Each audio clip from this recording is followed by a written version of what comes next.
자, 이제 오늘 함께 은혜 나누실 하나님의 말씀입니다. 사사기 21장 25절의 말씀입니다. 사사기 21장 25절입니다. 제가 진 성경책으로는 구약 401페이지에 있습니다.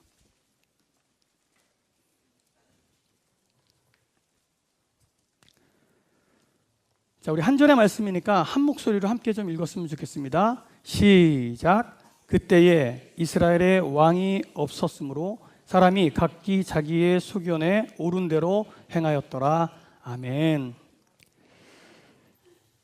사람의 습관이 굉장히 무서운 것 같습니다. 빨리 말씀을 마치고 막 내려가가지고 저기 앉아서 예배를 드려야 되겠다는 마음이 막 이렇게 막 계속 올라옵니다.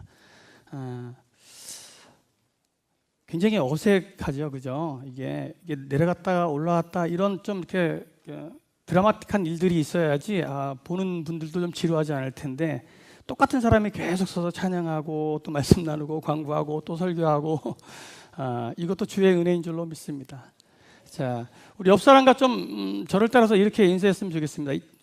더 어색해질 수도 있는데, 자, 제가 손가락으로 좀 이렇게 한번 유의를 한번 해보겠습니다. 이게 손가락을 한번 드셔보시고요. 자, 하나님 안에서 승리하세요. 세상에서 사랑합니다. 당신을 그렇게 하는 거예요. 이제 훈련이 됐기 때문에 우리 옆 사람과 같이 한번 해보도록 하겠습니다. 자, 옆 사람과 같이 제가 합니다. 시작. 하나님 안에서 승리하세요. 세상에서 사랑합니다. 당신을. 우리 박수로 하나님께 영광을까요? 예. 이 뭐 작은 거 하나인데 이렇게 즐거워들 하시는지 모르겠습니다. 믿음의 사람은요, 온전히 승리하는 삶을 살아야 될 줄로 믿습니다. 이게요, 우리의 힘으로 안 돼요. 하나님 안에서 가능한 일이 됩니다. 내 마음 내 뜻이 아니라는 것입니다.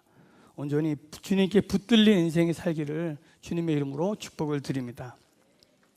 오늘 그때에로 시작하는 본문의 말씀은 이 사사시대가 어떠했는지를 알려주는 대표적인 말씀입니다.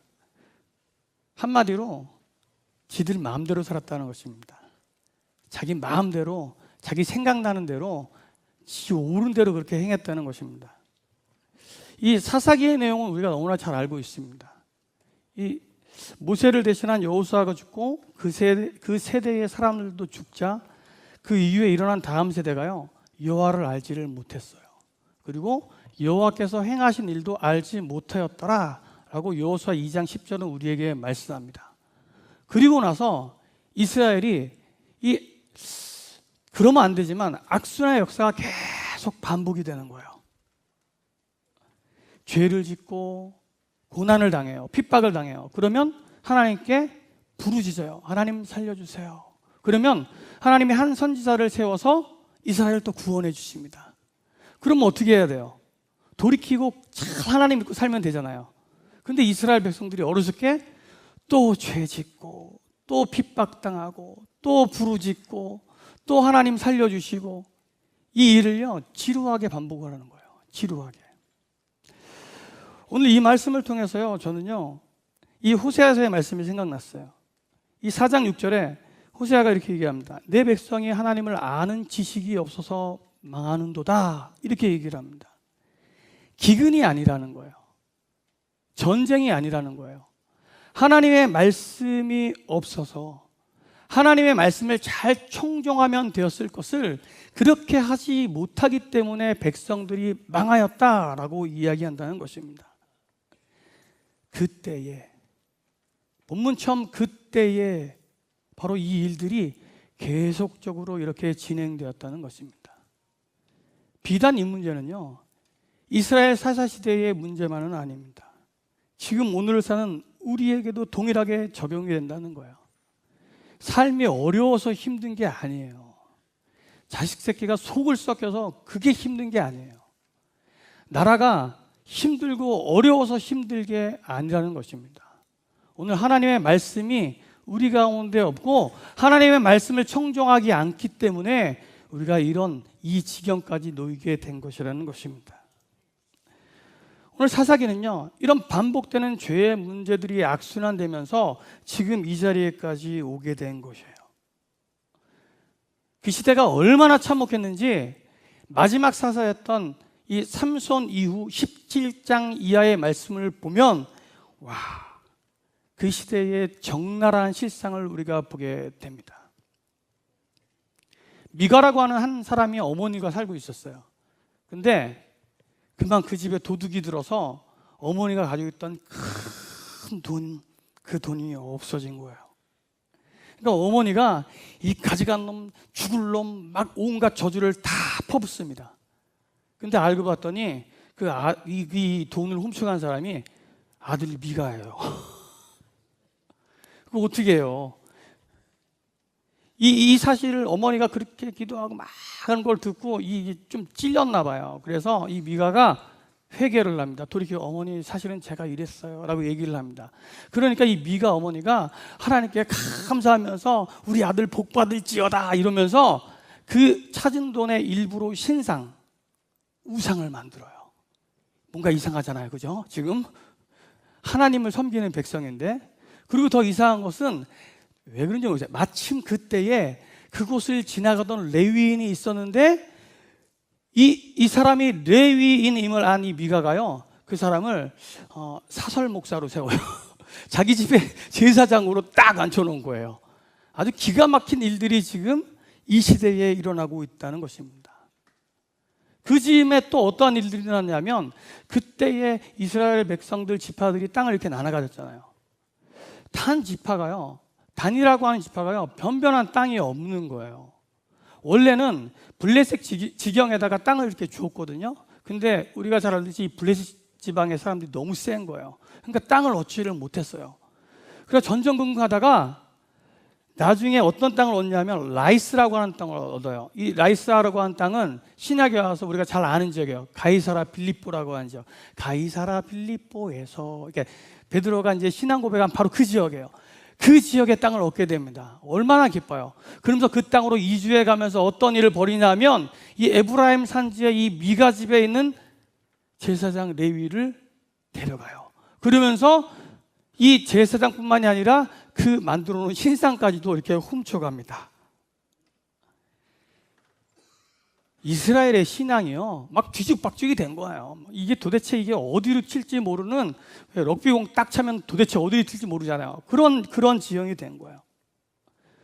근데 여기까지는 서론에 불과해요. 그 다음 이야기요 더 끔찍합니다.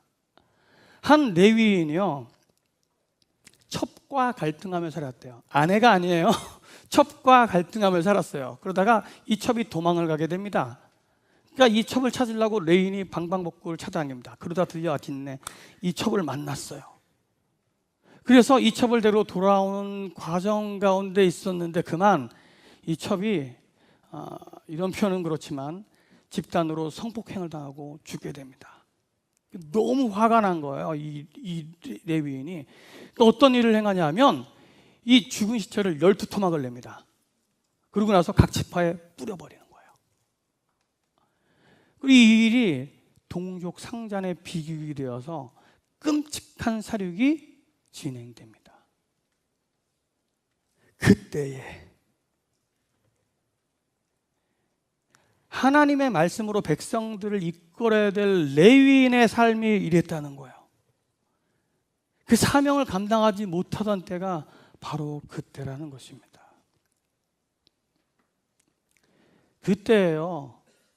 돌이키고 하나님의 말씀을 잘 청종해서 따랐으면 얼마나 좋았을까라고 생각을 해봅니다. 사인도요 여러 번 해주셨잖아요. 사사들이 무려 12번이나 바뀌는 그 과정 가운데 깨닫지 못하고 똑같은 일들을 계속해서 반복하다가 이 지경까지 간 거예요. 이게 먼 이야기가 아니잖아요. 오늘 사는 우리는 어떻습니까?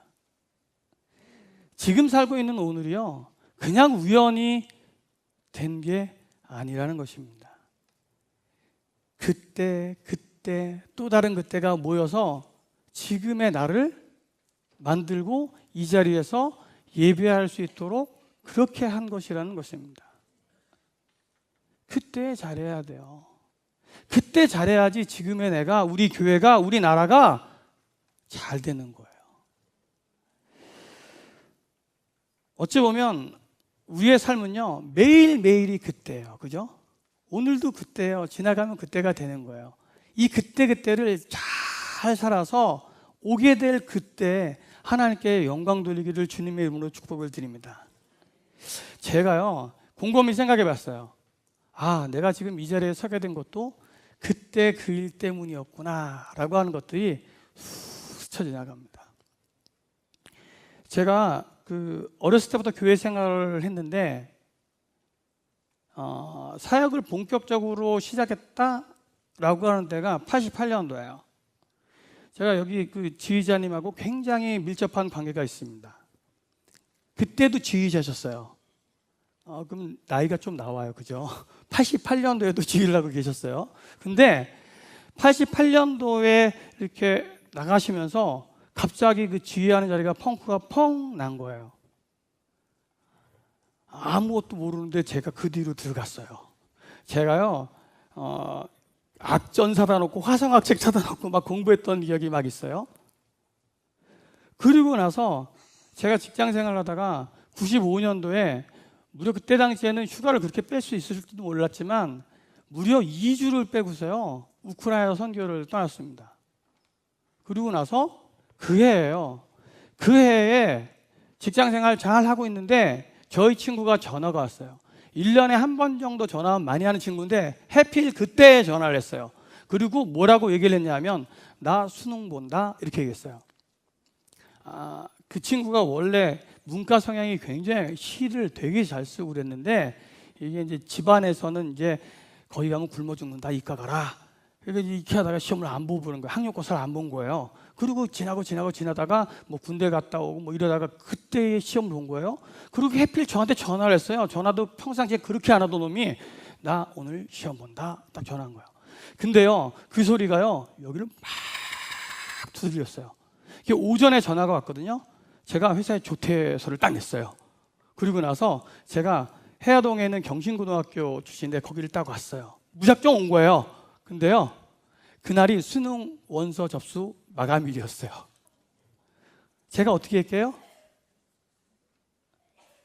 맞아, 그거예요. 밑에 가서 사진 딱 찍고 접수 딱 했어요. 원래는 편입해서 이렇게 원래 이제 하나님의 말씀을 좀 배워야 되겠다라고 하는 마음이 있어서 편입해서 이제 이렇게 해야 되겠다라고 이제 생각을 한 거예요. 그리고 시험을 봤는데 정말 이거는 제 실력이 아니에요. 정말 그냥 들어갈 실력이 됐어요. 그래서 고심을 굉장히 많이 했어요. 바로 들어갈 것인가 아니면 나중에 편입해서 들어갈 것인가. 그래서 지금 한세대학 기독교 교육학교에 입학을 하게 됩니다. 제가 뭔 얘기를 하는지를 잘 들으셔야 돼요. 그때의 선택들이에요. 그리고 99년도에 어떤 일이 있었냐면 담임 목사님이 저를 면담을 저는 그때까지만 해도 교회 사역에 대한 부분들을 전혀 생각하지 않았었어요. 99년도에 저를 부르시더라고요. 그때가 어느 때냐면 예전에 있었던 이승철 목사님 필리핀으로 유학 갈 바로 그때예요. 그러면서 저한테 하시는 말씀이 야, 이제 전도사 돼서 이제 사역해야지, 이제 청소년부 좀 맡아야지 이렇게 얘기하시는 거예요. 제가 그때 그랬어요. 제가 건방진 소리 같지만 나중에 이제 들어오셔서 이 얘기 들으면 혼날지도 모르겠지만 저는 안에 있는 것보다 밖에 있는 게 더 많은 일들을 할 것 같습니다. 제가 그랬어요, 목사님한테. 그때 목사님이 이제 이게 어린 그 후배 같은 그 청년이 얘기하니까 웃기기도 하셨지만 이렇게 얘기를 하시더라고요. 그래도 뭐 들어와서 일을 하는 게 더 많이 할 수 있지 않을까? 이렇게 얘기를 하더라고요. 그 소리에 제가 넘어갔어요. 그리고 들어가게 됐어요. 그리고 그때부터 사역을 시작합니다. 2001년도에 결혼하고 애 낳고, 근데 이게요, 제가 학교 다니면서 다 영성 일기 시간에 하나하나 다 적어놓은 것들이 인생의 시간표에 맞게끔 딱딱딱딱 이루어진 일이에요. 놀랍도록. 2년 뒤에 결혼하고 애 낳고 그 다음에 대학원을 들어갔어요. 이 공부하는데 너무 어렵더라고요. 한 2년 쉬고 다시 공부하는데 책이 눈에 안 들어오는 거예요. 어찌하든 졸업은 했어요. 그리고 2005년도에 목사 안수를 받고 이 자리까지 오게 된 거예요. 웃기죠? 제가 만약에 지금 펼쳐진 많은 그 사건들에서 하나만이라도 다른 부분들을 딱 잡았다면 이 자리에 없어요. 99년도에 어떤 일이 일어났는지 아세요? 제가 한세대학교 기독교 교육학과를 나왔다 그랬잖아요. 그때 교육에 관련된 그 전도사들이 너무 없었어요. 그래서 기독교 교육학과 출신들을 10명을 전도사로 뽑는다 그랬어요. 저희가 정원이 40명인데 애들 군대 가고 뭐하고 하니까 30몇 명밖에 안 돼요. 저 공부 잘했어요. 그래서 가면 됐어요. 근데 왜 하필 담임 목사님이 그 전에 저를 불러가지고 여기 하라고 그래가지고 그리고 이제 순간순간마다 그렇게 역사하시는 하나님의 손길들이 크다는 거예요. 아마 여기 앉아있는 성도님들도 상황과 처지는 다 틀리지만 그때 또 그때 또 그때의 사건들을 생각하면서 내가 이렇게 했었지 저렇게 했었지, 아마 그 선택 때문에 이 자리에 앉아서 예배드리고 있는 거예요.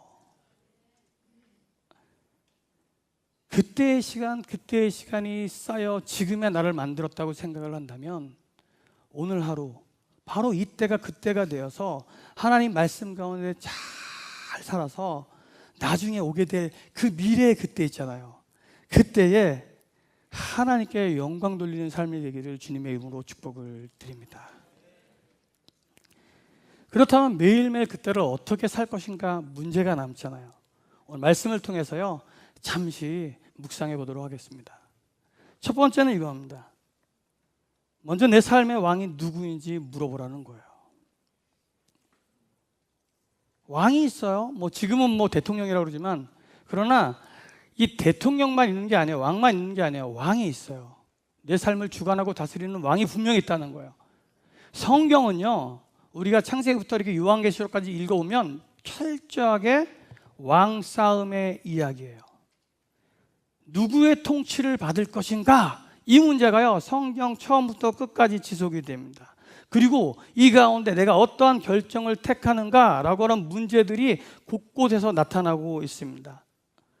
원래 우리는요, 우리를 창조하신 하나님, 그 하나님 우리의 왕으로 모시고 인정하고 그분의 다스림을 맡는 게 마땅합니다. 그런데 이 타락한 인간이요, 하나님의 통치를 거부한 거예요. 제가 이 말을요, 좀 그럴싸한 말로 바꿔볼게요. 어떻게 바꾸냐면 이렇게 되는 거예요. 인격을 가진 자유인으로 거부를 한 거예요. 조금 글싸한가요? 이치에 맞는 말 같은데, 창조주 하나님이 우리를 통치를 해야 돼요. 근데 이 일을 거부하다 보니까 어떤 문제가 발생하냐 하면 또 다른 누군가가 통치를 해야 돼요. 다스리기를 시작해야 된다는 거예요. 그게 이슈로 우리의 삶 가운데 자리 잡고 있는 거예요. 생각해 보세요. 당장 두 사람만 있어도요, 네가 왕이니 내가 왕이니 싸우잖아요. 여기 결혼하신 분들은 다 알 거예요. 그죠? 신혼 초에 네가 세니 내가 세니, 주도권을 잡느니 못 잡느니, 이게 다 왕싸움이잖아요. 하나님의 다스림을 받아야 될 그 사람들이요, 에덴 동산에서 쫓겨납니다. 그리고 그 이후에 사람들 보면 여전히 자기의 죄를 깨닫지 못하는 것들을 발견하게 됩니다. 누가 힘이 센지, 누가 다스릴 것인지 계속해서 성경에 자세히 기록되어져 있습니다. 창세기 6장에 보면 자이언트, 용사 있죠. 용사라고 불리는 사람이 나와요. 그 사람이 네피림이에요. 그 창세기 10장에 보면 니무롯이라고 하는 사람들이 나옵니다. 바로 그 사람들이에요. 그 사람들이요, 막 바벨탑을 세웁니다. 하나님과 막 대적합니다. 노아 홍수 이후에 그 홍수 사건이 두려운 사람들이 모여져서 막 탑을 이렇게 막 쌓잖아요. 흩어짐을 면하려고. 근데 하나님이 언어를 막 혼잡하게 하셔서 그들을 다 흩어버리십니다. 그럼 흩어지는 것에서 하나님의 말씀대로 잘 살면 되는데, 이들이 하는 짓을 보세요. 나라를 만들어요. 그리고 서로를 정복해요. 그리고 더 큰 나라로 키워갑니다. 이 나라들이 어떤 나라냐면 페르시아예요, 헬라예요, 로마예요. 그리고 지금으로 치면 어떻게 되는지 아세요? 미국이에요, 중국이에요, 한국이에요. 이 나라 안에서 누구의 통치를 받을 것인가 라고 하는 문제들이 계속 나타나져요. 이 힘은요, 옛날에는 싸움만 잘하면 됐잖아요. 힘이 크고요, 몸집이 크고 싸움 잘하면 대장이었어요. 근데 요즘은 그 힘이 바뀌었어요. 지식이요, 돈이요, 권력이요, 심지어 요즘에는요, 외모까지도 힘이 되는 세상 가운데 우리가 살고 있다는 거예요. 그러니까 그렇게 우리 여성 성도분이 계속 이러시는 거예요. 남성분들은 좀 이해를 해주셔야 돼요. 힘을 키우기 위함이에요, 우리 여성 성도들이. 아무튼요, 왕싸움이에요. 이 세상은요, 누가 왕이 되어서 다스릴 것인가, 이 문제 가운데 살고 있다고 보아도 과언이 아니라는 것입니다. 근데 이 문제가 저 세상 사람들의 문제만은 아니라는 거예요. 예수님을 왕으로 모시고 살아가는 이 믿음의 사람 가운데서도요, 종종 나타난다는 것입니다. 우리가 예수님을 영접했습니다. 그렇다면 예수님이 당연히 우리의 왕이죠. 그 다스림을 받아야 하는데 이게 여간 힘든 일이 아니에요. 보세요. 끊임없이 생각하게 됩니다, 우리가. 그리고 환경과 처지 가운데 이건 이렇게 했으면 좋겠어. 하나님의 말씀은 이렇게 막 갈등하는 우리의 자신들을 보게 됩니다. 우리의 왕은 하나님이에요. 예수님이에요. 그런데 우리의 자아가요, 내 삶의 중심으로 착각하면서 살고 있을 때가 너무나 많다는 것입니다. 오늘 믿음의 사람들은요, 매 순간 고민하면서 살아야 돼요. 내가 삶의 중심으로 살 것인가? 아니면 저 하나님, 예수님을 나의 왕으로 모시고 살 것인가? 오늘 본문에 그때에 시작하잖아요. 그때에 이스라엘의 왕이 없었다라고 이야기를 합니다. 이 말씀이 얼마나 중요한지 17장부터 이 마지막 장까지 4번이나 동일한 문장이 반복돼요. 그때에 이스라엘의 왕이 없었다. 그때에 이스라엘의 왕이 없었다. 심지어 함께 읽었던 이 말씀은 이 17장에 보면 똑같이, 거의 토시 하나 틀리지 않게 똑같이 나옵니다. 원래 이스라엘 백성들이 하나님 택해 주셨지만 그들이 애굽 땅에서 노예로 살았잖아요. 근데 노예된 이 이스라엘 백성들을 하나님이 구원해 주십니다. 그 구원해 주신 것뿐만이 아니라 가나안 땅으로 인도하여 주셔서 그 땅에서 정착하여 살 수 있게 해 주십니다. 그러면 마땅히 이스라엘 백성들이요, 왕을 하나님으로 모시고 섬기고 그 말씀을 따르면서 살아가야 돼요. 그게 마땅한 일입니다. 그런데 이스라엘 백성들이요, 자기 마음대로 행하는 거예요. 자기 욕구대로 행하는 거예요. 내가 왕이 되고 싶은 마음이 이 밑에 마음에서부터 스물스물 올라오더니 급기야 왕이신 하나님을 잊고요, 육신대로 살아가는 어리석음을 범하게 되었다는 거예요. 이 육신대로 사는 사람은요, 죄를 지을 뿐이에요. 사사기에 반복되는 역사를 봐도 그렇고 이 로마서 8장 6절은 우리에게 이렇게 말씀합니다. 육신의 생각은 사망이요 영의 생각은 생명과 평안이니라. 하나님 뜻대로 살아야 되는데, 하나님을 왕으로 섬기면서 살면 생명과 평안이 우리에게 있는데, 자꾸 우리 마음 깊은 곳에서는요, 괜찮아, 너도 잘할 수 있어, 너도 힘이 있지 않니? 너도 네 판단이, 자꾸 이렇게 우리를 유혹한다는 것입니다. 이 산전수전 다 겪었던 이 다윗왕이요, 시편 145편 1절에서 이렇게 하나님을 송축합니다. 왕이신 나의 하나님이여, 내가 주를 높이고 영원히 주의 이름을 송축하리이다. 아멘.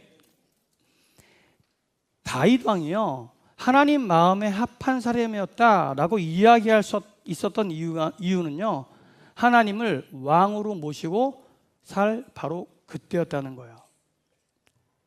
다윗이요, 이스라엘을 다스리는 왕이었을 때가 아니라는 거예요. 자기가요, 이스라엘을 이제 다스리는 왕이야 라고 착각하면서 살았을 때 어떤 일이 있었냐면 밧세바를 범해요. 그리고 그의 남편 우리아를 죽이는 범죄자에 불과했다는 거예요. 그런데 그가 뉘우치고요, 다시 하나님을 나의 왕으로 고백할 때에, 그가 나는 왕이 아닙니다, 진정한 왕이 하나님이다 라고 고백할 때에, 그때 하나님은 다윗을 하나님 마음에 합한 자로 인정해 주셨다는 거예요. 오늘 우리의 삶에도요, 이러한 다윗의 고백이 있어야 돼요. 내 삶의 주인됨을 내려놓으라는 거예요. 우리 찬양의 가사도 있잖아요. 내가 주인 삼은 모든 건 내려놓고 하잖아요. 이 모든 것이 우리의 건강의 문제일 수도 있어요. 돈의 문제일 수도 있어요. 어쩌면 우리 자녀들의 문제가 될 수도 있다는 거예요. 내려놓아야 됩니다.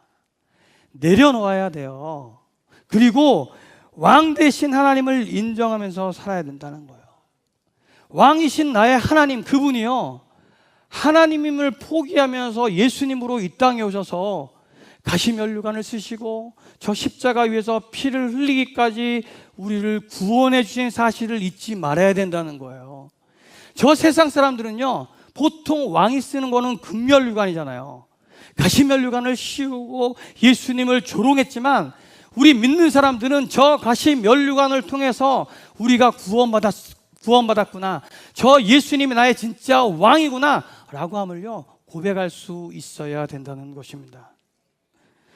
오늘 가시면류관 쓰신 그 예수님이 나의 진짜 왕임을 고백하는 저와 여러분들이 되기를 주님의 이름으로 축복드립니다.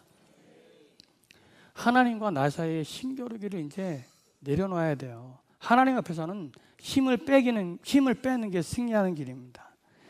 이게 내 삶의 주인이 내가 아니기 때문이에요. 우리를 창조하시고 지금껏 인도하시고 앞으로 저 천국에 들어가게 하실 바로 그분, 예수님, 하나님이 나의 왕이라는 사실입니다. 로마서 14장 7절 8절 사도 바울은 이렇게 고백합니다. 이 고백이 우리의 고백이 돼야 돼요. 내가 살아도 주를 위하여 살고 죽어도 주를 위하여 죽나니 사나 죽으나 우리는 주의 것임이라. 아멘. 이게 하나님을 왕으로 고백하는 사람들의 태도예요. 나는 아무것도 아닙니다. 주님이 왕이십니다. 나를 이끌어 주십시오. 오늘 이 삶의 고백이요, 저와 여러분들에게 있기를 다시 한번 주의 이름으로 축복을 드립니다. 두 번째로는요, 나름대로가 아니라 하나님의 말씀이 기준이 되어야 된다는 거예요. 흔히 아이들 싸움할 때 이렇게 종종 일어나는 그 이야기들을 보면 참 재밌어요, 그죠? 어떻게 어른들도 있어요, 가끔. 내 맘이야 딱 이렇게 얘기를 하잖아요. 그러면 상대편의 애가 뭐라 그래요? 네 맘만 있냐? 내 맘도 있지. 이러면서 막 싸워요. 요즘은 아이들도 다 나름대로 생각이 있는 것 같아요. 짧은 본문 말씀이지만 우리가 생각해야 될 것이 있어요. 뭐냐면 각기 자기의 소견에 옳은 대로. 이 말은요, 일정한 기준이 없다는 말로 보아도 무방하다는 거예요. 그냥 다 제각각이에요.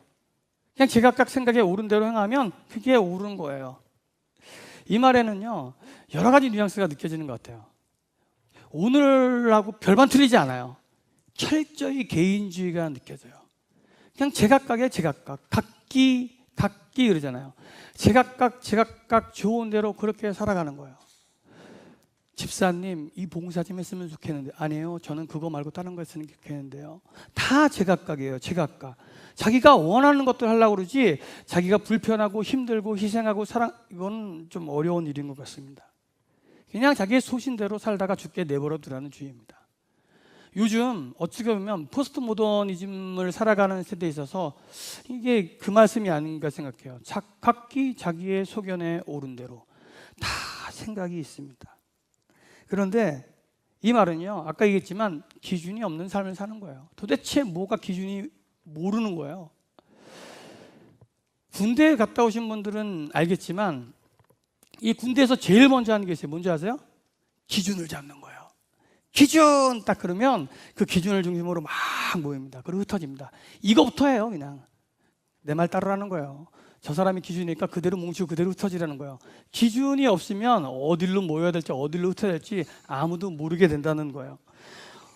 오늘 이스라엘 백성들이요, 이와 똑같아요. 기준은 하나님의 말씀이기 때문에 하나님의 말씀을 기준으로 삼아야 되는데 그렇게 못했다는 거예요.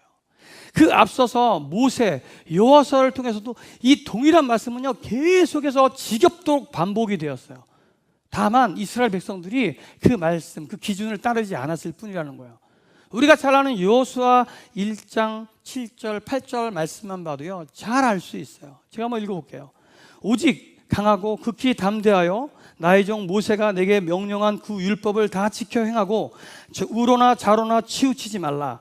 그리하면 어디로 가든지 형통하리니 이 율법책을 내 입에서 떠나지 말게 하며 주야로 그것을 묵상하여 그 안에 기록한 대로 다 지켜 행하라. 그리하면 내 길이 평탄하게 될 것이며 내가 형통하리라. 아멘. 이 말은요, 여호수아뿐만이 아니에요.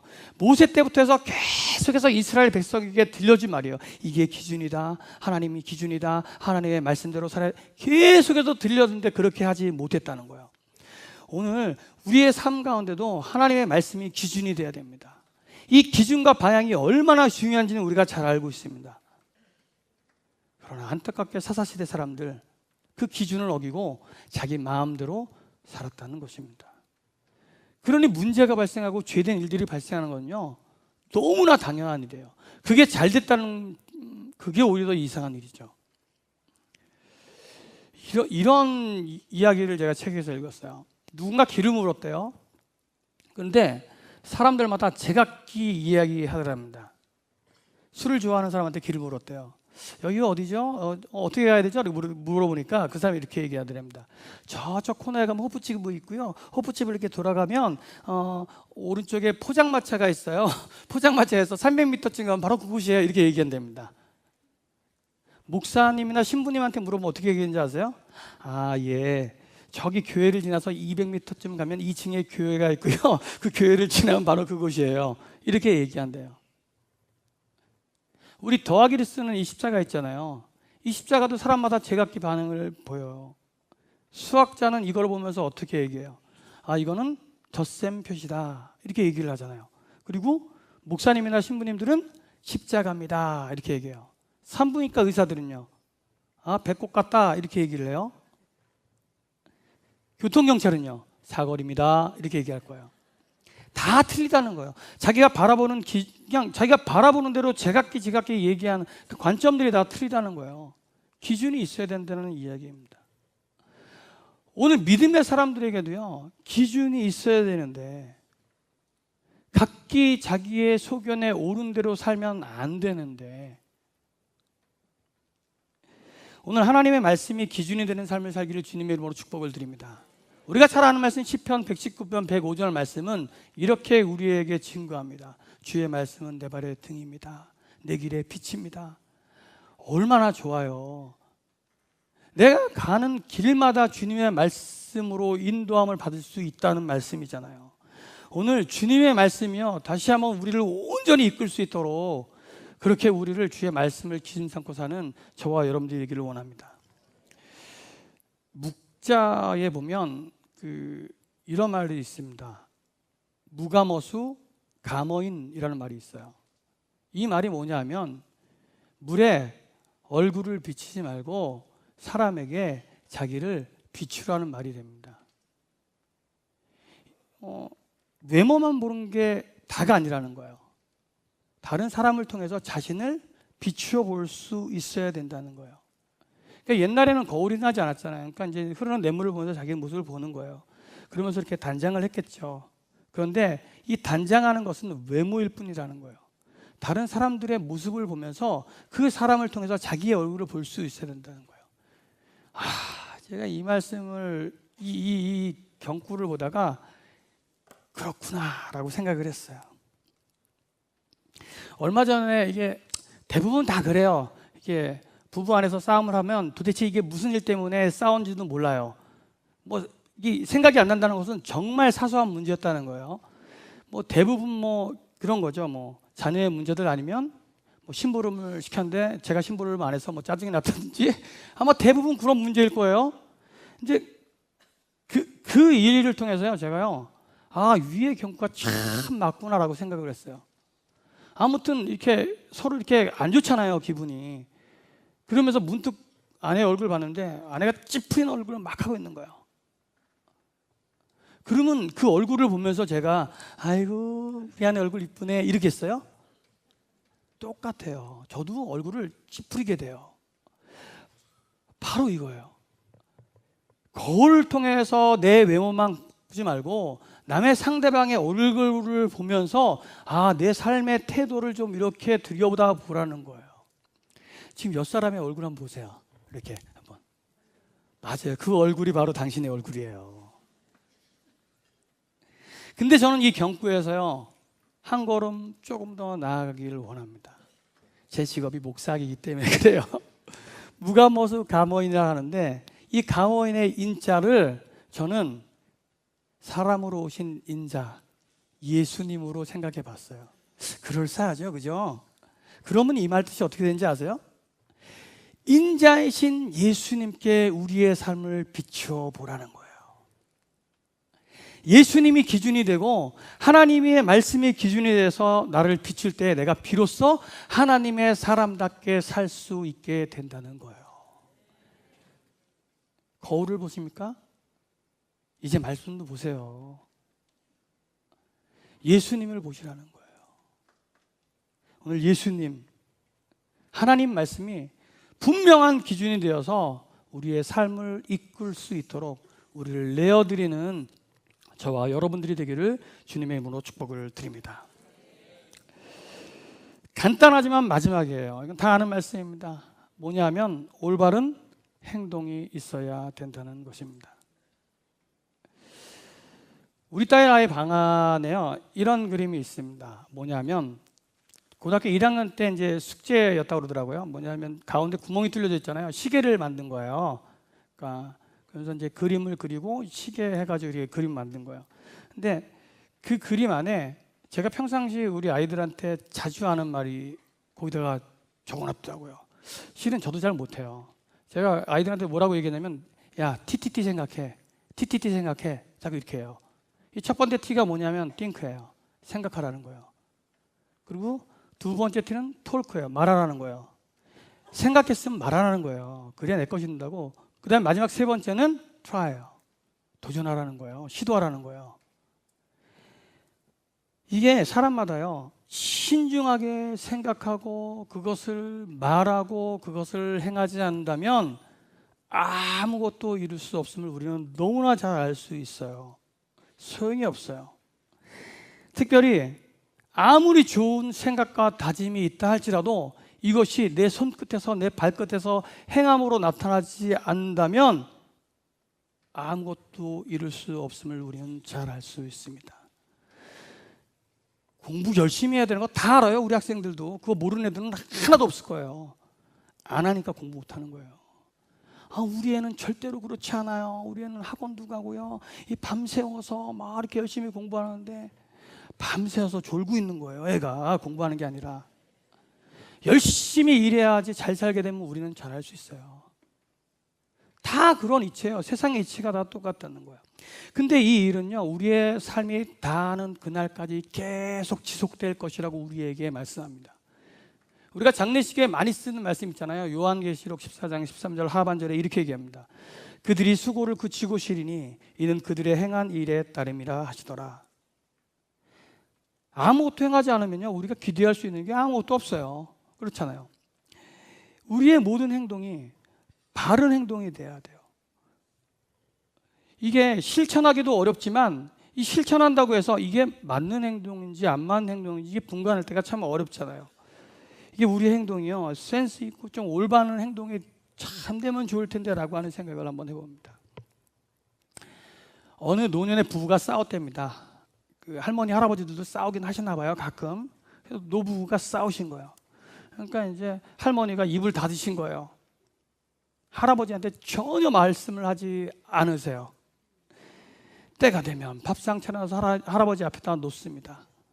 그리고 식사를 끝낼 때쯤 될 것 같으면 가서 숭늉을 떠다 놓고 말없이 갖다 놓습니다. 그리고 자기는 앉아서 바느질만 하는 거예요. 이게 얼마나 답답해요, 그죠? 사람 사이에 두고 이게 사람이 옆에 있으면 말을 해야 되잖아요. 도란도란. 평상시 할아버지 할머니가 그렇게 도란도란 얘기를 잘했는데 이게 너무나 답답한 거예요.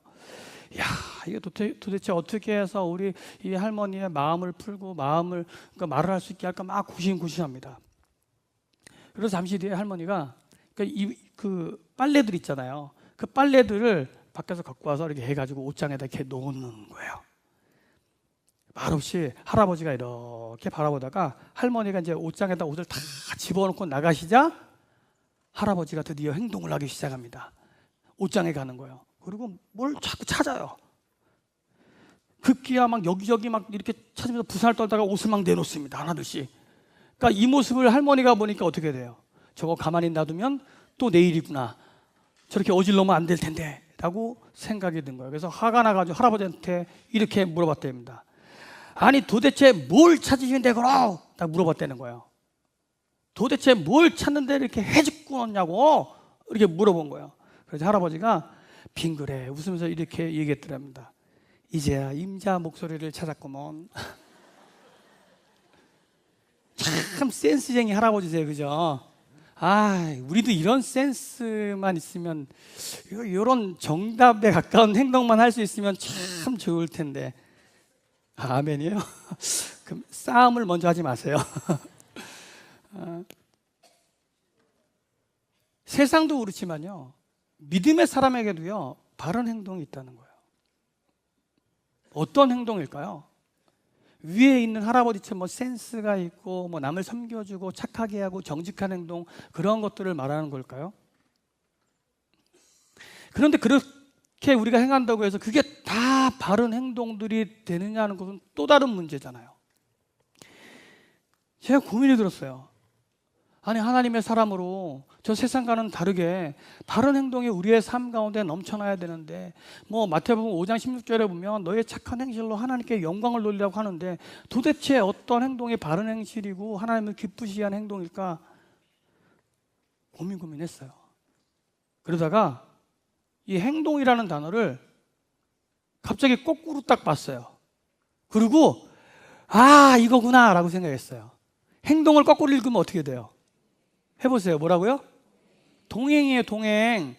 이게 뭐냐 하면 하나님과 동행하는 것이 가장 바른 행동이라는 거예요.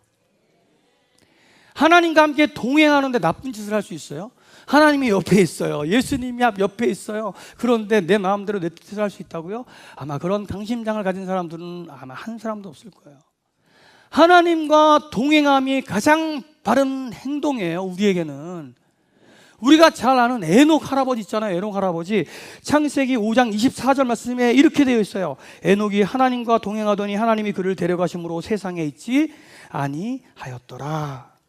죽음을 보지 않고 하늘나라에 올라간 에녹, 이분이 잘한 게 성경에 기록되어 있지 않아요. 이분이 예배를 빠지지 않고 꼬박 나왔더라. 헌금은 이만큼 드리고 교회는 이만큼 세우고 착한 일을 이만큼, 없어요. 흔히 우리들이 생각하는 것처럼 교회 나와서 열심히 봉사하고 헌금도 좀 많이 하고 그 다음에 주일 예배 빠지지 않고 뭐 선교도 가끔 가고 선교지에 교회도 세울 수 있으면 좋고, 이런 일들이 바른 행동으로 우리가 생각을 하는데, 물론 맞을 수도 있겠죠. 그런데 그보다 더 중요한 것은 말씀에서와 같이 하나님과 동행하는 거예요. 에녹이 한 일이 없어요. 그냥 65세에 무드살라 낳고 나머지 300년 동안 하나님과 동행했대요. 그게 잘한 일이 되어서 하나님이 마음에 너무 쏙 들어서 그가 죽음을 보지 않고 하나님 나라로 올라가게 된 것입니다.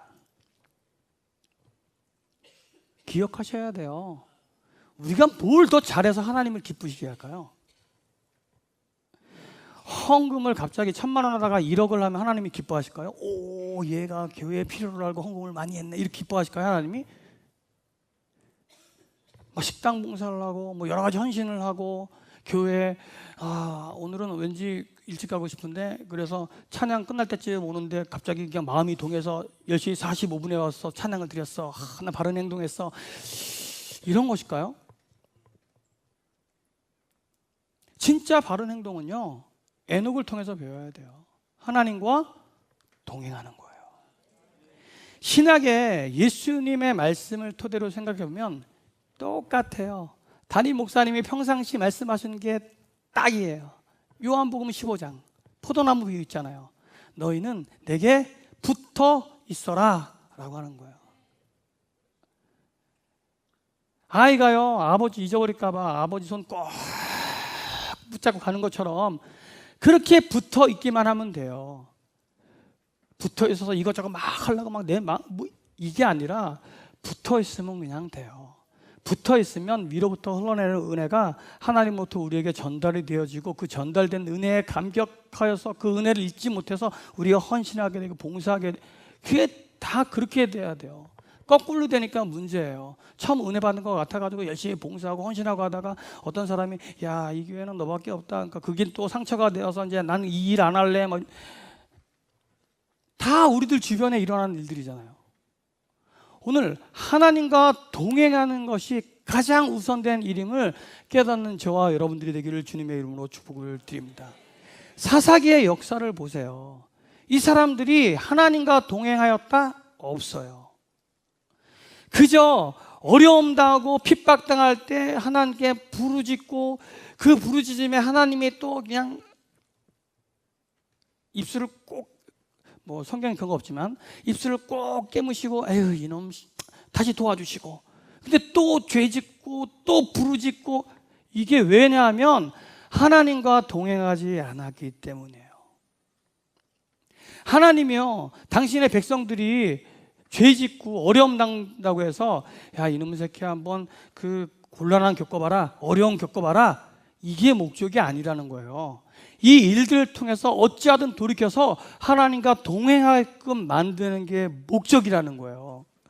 하나님이 원하시는 건 딱 한 가지예요. 내 아들, 내 딸과 동행하는 거예요. 우리의 삶에서요, 하나님과 동행함이 있어야 될 줄로 믿습니다. 하나님과 동행하며 가장 올바른 행동입니다. 하나님과 동행하여 하나님의 기쁨이 되는 저와 여러분들이 되기를 주님의 이름으로 축복을 드립니다. 말씀을 마무리하도록 하겠습니다. 우리 일생 동안의 그 여행 중에서요, 가장 먼 여행이 머리에서 가슴까지래요. 이 머리에서 이해한 것을 가슴으로 품는다는 것 자체가 그렇게 어렵고 멀기 때문이라는 거예요. 그런데 이 머리에서 가슴까지 말고 또 다른 먼 여행이 있대요. 어디냐면 가슴에서 발까지예요. 아마 그만큼 행동으로 옮기기가 어렵기 때문이 아닐까 한번 생각을 해봅니다. 야고보서 1장 22절은 우리에게 이렇게 말씀합니다. 너희는 말씀을 행하는 자가 되고 듣기만 하여 자신을 속이는 자가 되지 말라. 오늘 우리가 들은 말씀을 통해서 그것이 우리의 마음에 좀 내려오고요, 그것이 또 우리의 행동으로 이어지기를 주님의 이름으로 축복을 드립니다. 오늘이요, 그때예요. 바로 그때예요. 이 역사에 반복되는 실수, 우리의 삶에 반복되는 그 실수를 딱 끊어버리고 믿음의 백성으로 살아가야 될 바로 그때입니다.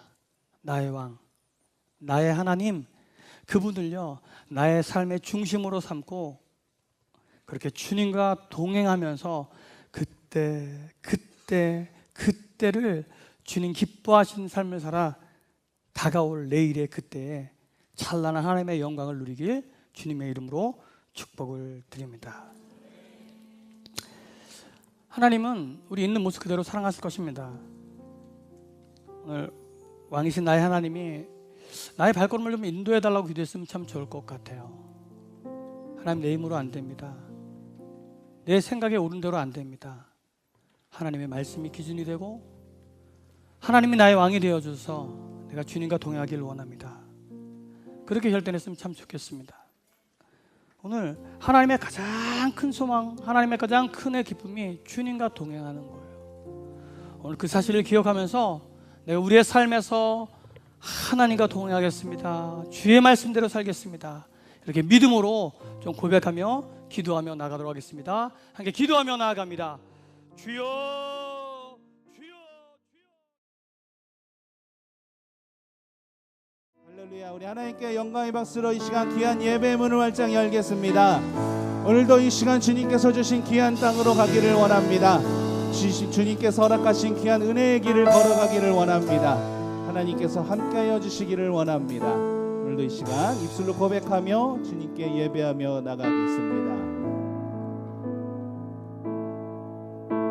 우리 같이 찬양합니다. 이 산지를 주님이 주신 땅으로 한 걸음씩 나아갈 때에 수많은 적들과 견고한 성이 나를 두렵게 하지만 주님을 신뢰함으로 주님을 의지함으로 주님이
주님께서 주신 그 땅으로 주님의 이름으로 귀한 믿음을 갖고 나가기를 원합니다.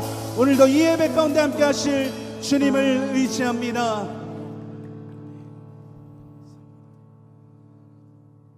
오늘도 주님께서 주신 귀한 믿음으로 나가는 은혜가 있기를 원합니다.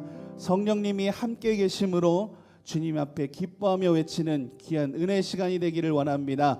우리 기쁜 마음으로 하나님 앞에 선포하며 또한 고백하며 이 시간 나아가기를 원합니다. 우리 앉은 자리에서 다 같이 일어나서 박수치면서 힘있게 주님을 찬양하고 예배하겠습니다. 할렐루야.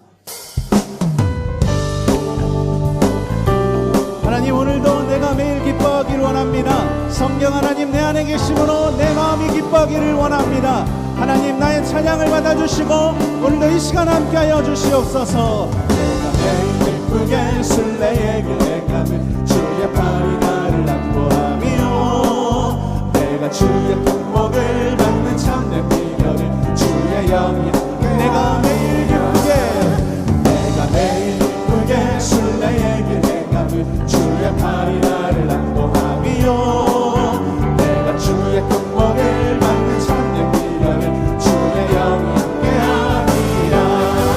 성령이 계시네 할렐루야 함께하시네 주님을 걸으며 너무나 기뻐하는 것 주의 영이 함께하니 전의 죄에 빠져서 평안함이 없을 때 예수 십자가의 공로 힘입어 그 안에 엎드려 참된 평화 얻으는 주의 영이 함께하니 성령이 되시네 할렐루야 함께하시네 주님을 걸으며 만나 기뻐하는 것 주의 영이 함께하니 나와 동행하시고 모든 염려하시니 나는 숲의 새와 같이 기쁘다.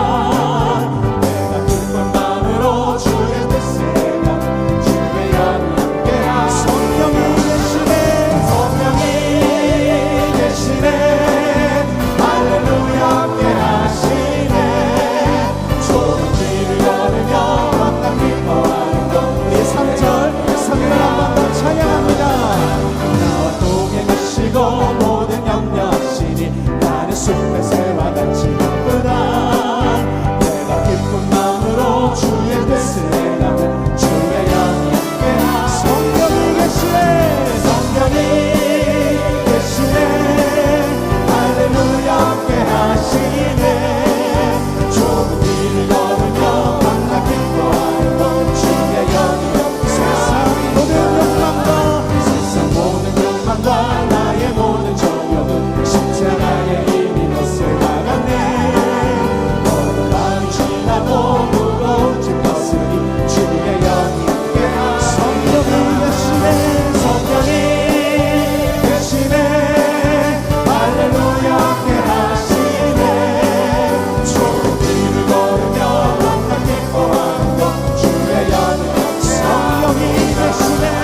성령이 계시네 할렐루야 함께하시네 좋은 길을 걸으며 만나 기뻐하는 것 우리 한 번 더 고백합니다. 성령이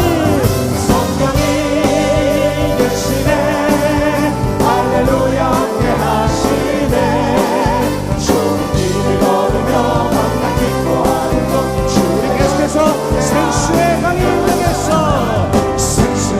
내게서 흐르네 잠자고 보는 먼저 보겠네 문 열고 같이 잡으시네 생수의 강이 내게 흘러 생수의 강이 내게서 흐르네 잠자고 보는 먼저 보겠네 문 열고 같이 잡으시네 생수의 강이 내게 흘러 넘치네 우물구나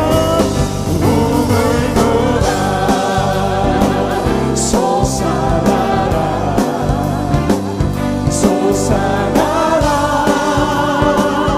넘치도록 솟아나라 넘쳐나게 솟아나서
마지막 한번더 꿈을 보라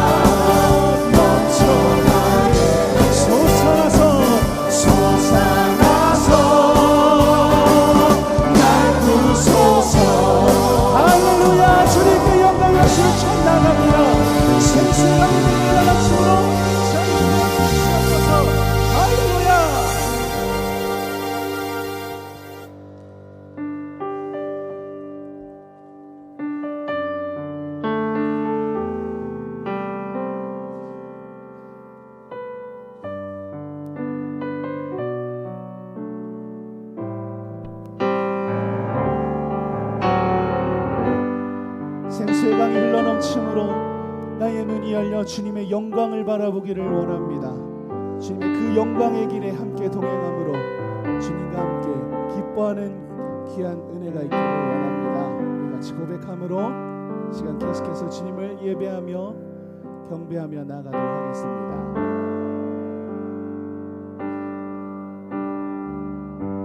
내는 주의 영광을 보내 주의 영광을 보내 우리 가운데 계신 주님 그 빛난 영광 온 하늘 덮고 그 찬송 온 땅 가득해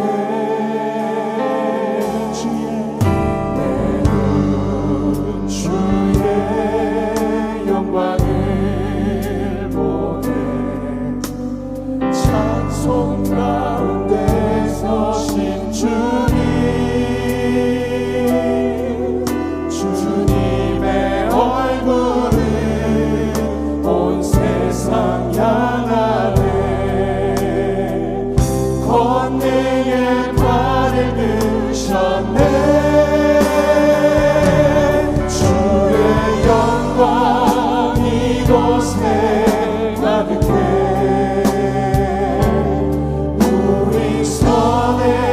주님과 함께 찬양하며 우리는 전진하리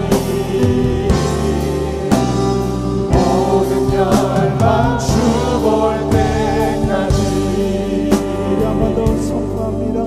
내는 주의 영광을 보내 주의 영광을 보내 우리 가운데 계신 주님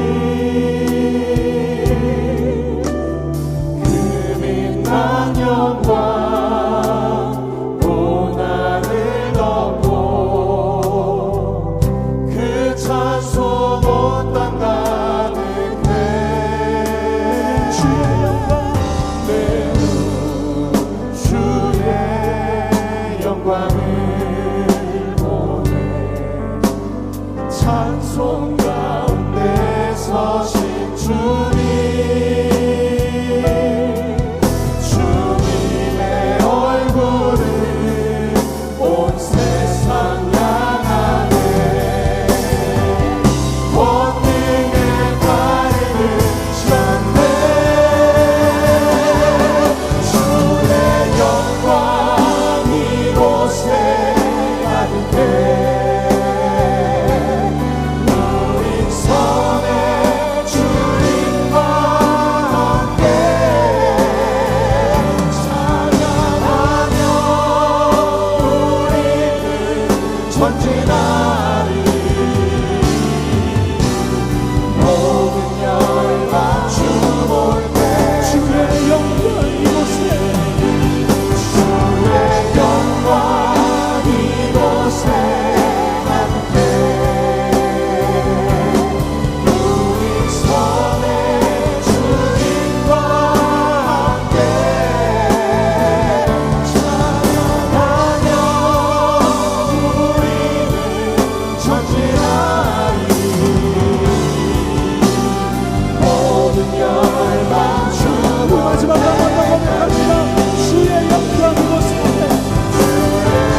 감사합니다. 할렐루야. 할렐루야. 할렐루야. 할렐루야. 어린 양. 할렐루야. 할렐루야. 주의 보혈 덮으사 모든 족속 모든 방언 모든 백성 열반이 모든 영광 모든 존귀 한번 더 할렐루야. 할렐루야. 할렐루야. 할렐루야. 어린 양. 할렐루야. 할렐루야. 주의 보혈 덮으사 모든 족속 모든 방언 모든 백성 열반이 모든 영광 모든 존귀 모든 찬양 주께 모든 찬양을 주께 드립니다. 모든 찬양 주께 드립니다. 모든 찬양 모든 찬양 주께 드립니다. 모든 찬양 주께 마지막 한번 더 선포합니다. 모든 찬양 모든 찬양 주께